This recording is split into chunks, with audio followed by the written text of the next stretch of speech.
Senate में खातून को अगवा या सरेआम बरहना करने वाले को पनाह देने पर सजाए मौत खत्म करने का बिल मंजूर। बिल के मुताबिक खातून पर मुजरिमाना हमला करने या उसे सरेआम बरहना करने वाले मुलजिम को बगैर वारंट गिरफ्तार किया जा सकेगा। जुर्म नाकाबिल जमानत और नाकाबिल मसालियत होगा, जबकि जुर्म को उम्र कैद, जायदाद की जब्ती और जुर्माने की सजा होगी। सेनेटर अली जफर ने कहा कि औरत के कपड़े उतारने पर सजाए मौत बरकरार रहना चाहिए। सेनेटर समीना मुमताज ने कहा कि हम औरत को कमजोर बना रहे हैं। वज़ीर कानून सेनेटर आजम नज़ीर तारड़ का कहना था कि ये कैसे सोच लिया कि सजा की संगीनी जुर्म को रोकती है। मौत की सजा देने से जराइम कम नहीं होंगे। हमारे पास 100 जराइम में सजाए मौत है, लेकिन जुर्म की शरह बढ़ रही है।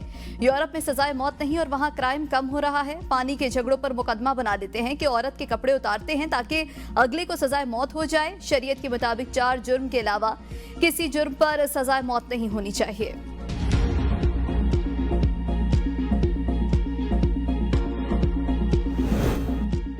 सेनेट इलेक्शन में मुखलिस कारकुनों की हक तलफी की गई। सेनेट इंतखाबात वाले दिन असम्बली का घेराव करेंगे। पीटीआई पेशावर के अहदेदारान क़यादत के खिलाफ खुलकर सामने आ गए।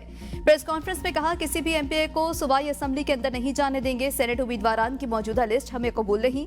आखिर ऐसी क्या बात है कि सेनेट इलेक्शन बिला मुकाबला होने जा रहे हैं। एटीएम्स को टिकट देकर मुखलिस कारकुनों को धोखा दिया जा रहा है।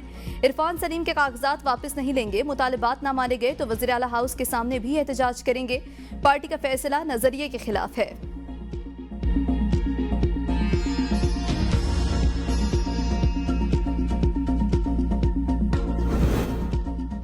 स्पीकर पंजाब असम्बली का अपोजिशन के खिलाफ दरख्वास्तों पर रेफरेंस खत्म करने का फैसला। ज़राए के मुताबिक पंजाब असम्बली में 26 अरकान की मुअत्तली और नहली रेफरेंस पर हुकूमती और अपोजिशन कमेटी के दरमियान मामला तय पा गए।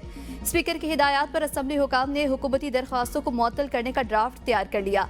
हुकूमती और अपोजिशन कमेटी के इजलास के बाद वजीर पार्लिमानी उमूर पंजाब मुश्तबा शुजाउर रहमान ने कहा कि इजलास नतीजा खेज रहा। हुकूमत और अपोजिशन के दरमियान इत्तफाक राय हो गया। आइंदा इजलास में अपोजिशन और हुकूमती अरकान की तरफ से गालम गलोच और मेंबर की तस्दीक नहीं की जाएगी। लीबिया के अफवाज के सरबराह की फील्ड मार्शल आसिम मुनीर से मुलाकात। दोनों ममालिक के दरमियान दिफाई सनत में ताउन पर इत्तफाक। मुलाकात में इलाकाई सूरत हाल और दिफाई ताउन पर तबादला ख्याल, तकनीकी महारतों के तबादले और सिक्योरिटी चैलेंजेस पर बातचीत हुई। मोअज़्ज़िज़ मेहमान ने यादगार शहदा पर फूलों की चादर चढ़ाई। GH की आमद पर पाक फौज के चाको चौबंद दस्ते ने गार्ड ऑफ ऑनर पेश किया।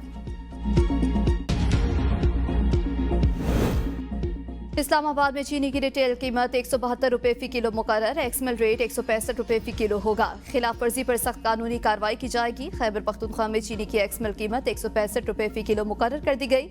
हर माह 2 रुपए इजाफे के साथ अक्टूबर तक चीनी की ज्यादा से ज्यादा एक्समिल कीमत 171 रुपए तक जाएगी। परचून कीमत एक्समिल कीमत से 8 रुपए से ज्यादा वसूल नहीं की जा सकेगी। एलामिया जारी। महंगाई बढ़ने लगी। मुसलसल तीसरे हफ्ते भी कई चीजों की कीमतों में इजाफा हो गया। इदारा शुमारियात की जारी रिपोर्ट के मुताबिक हफ्तावार महंगाई की शरह में 0.38% का इजाफा रिकॉर्ड किया गया। 22 अशिया खुरनोश की कीमतों में इजाफा, 9 में कमी और 20 की कीमतों में इस्तेहकाम रहा। चीनी की कीमत में 35 रुपए 30 पैसे इजाफा, अंडे फी दर्जन 15 रुपए 19 पैसे, डीजल 11 रुपए 37 पैसे महंगा हुआ। पेट्रोल 5 रुपए 36 पैसे, लहसुन 6 रुपए 21 पैसे बढ़ गया। चीनी, प्याज, आलू, मटन, दही, पाउडर मिल्क, गुड़, दाल, मसूर और ताज़ा दूध भी महंगा हो गया। पेट्रोल और डीजल गाड़ियां खत्म, अब सिर्फ इलेक्ट्रिक गाड़ियां चलेंगी। पेट्रोल डीजल गाड़ियों की हौसला शिकनी के लिए लेवी आयद नोटिफिकेशन जारी। 1300 सीसी से छोटी मकामी और दरामदी गाड़ियों पर 1% एनर्जी व्हीकल लेवी लागू। पिकअप, बसों और ट्रकों पर भी 1% लेवी देना होगी। FBR के मुताबिक 1300 से 1800 सीसी गाड़ियों पर 2%, 1800 सीसी से बड़ी गाड़ियों पर 3% लेवी लागू होगी। सार्फिन को इलेक्ट्रिक गाड़ियों की तरफ राग़िब किया जाएगा। पाकिस्तान में तैयार या असम्बल्ड गाड़ियों पर लेवी मैन्युफैक्चर अदा करेगा। दरामदी गाड़ियों पर लेवी मुतालिका खरीदार अदा करने का पाबंद होगा।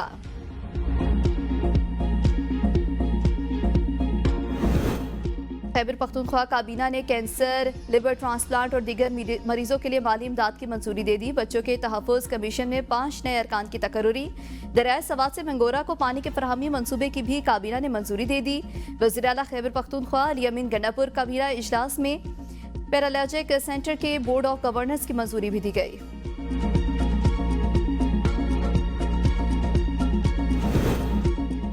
वज़ीर आला पंजाब की बारिशों से सैलाबी सूरत हाल में बेहतरीन कारकर्दगी पर PDMA समेत मुतालिका इदारों की तारीफ। 21 जुलाई से बारिशों के नए स्पेल के लिए अभी से तैयारी करने की हिदायत। PDMA ऑफिस में ब्रीफिंग के बाद मरियम नवाज ने कहा कि हालिया दिनों में रिकॉर्ड बारिशें हुई, मौसर तैयारी के पेश नज़र नुकसानात कम हुए। ज़रूरत पड़ने पर अफवाज ने भी रेस्क्यू का बेहतरीन काम किया।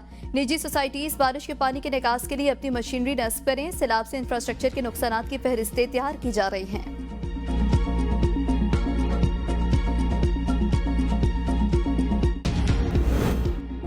नायब वज़ीर आज़म और वज़ीर ख़ारिजा सागडार की UAE के वज़ीर मुमलिकत अहमद से टेलीफोनिक गुफ्तगू। पाकिस्तान और मुत्तहिदा अरब अमारात के ताल्लुकात मज़ीद मज़बूत करने पर तबादला ख्याल।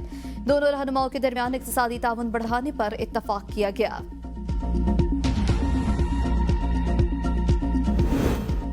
टेडाब केसेस में चेयरमैन सेनेट यूसुफ रजा गिलानी करप्शन की तमाम मुकदमात से बरी। वफाकी एंटी करप्शन कोर्ट ने मरहूम मखदूम अमीन फ़हीम को भी बेगुनाह करार दे दिया। जज ने रिमार्क्स दिए, शवाहिद के मुताबिक मुलजिम के अकाउंट्स में रकम आई ही नहीं। केस के वादा माफ गवाह को मुलजिम बना दिया गया। 14 साल तक मुकदमात को लटकाना इंसाफ के मुनाफी है।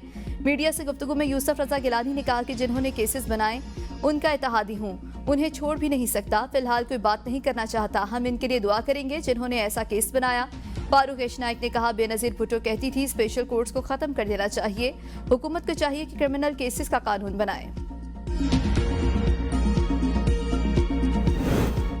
सिविल सर्विस की तजदीद नौ हुकूमत की अवलीन तरजीह है। वज़ीर आज़म शहबाज शरीफ की ज़ेर सदारत सिविल सर्विस के रिफॉर्म्स पर जायजा इजलास हुआ। इस दौरान वज़ीर आज़म का कहना था कि सिविल सर्विस को मजीद फाल करने के लिए इसकी तजदीद नौ वक्त की अहम ज़रूरत है। सिविल सर्विस हुकूमत की अमली कारकर्दगी और पॉलिसी के मौसर अमल दरामद में कलीदी किरदार अदा करती है। सिविल सर्विस रिफॉर्म्स में सरकारी अफसरान और अवामी नुमाइंदगान की राय की शमूलियत यकीनी बनाई जाए। सिविल सर्विस की जामिया और मौसर हिकमत अमली के तहत तजदीद नौ हुकूमत की अवलीन तरजीह है।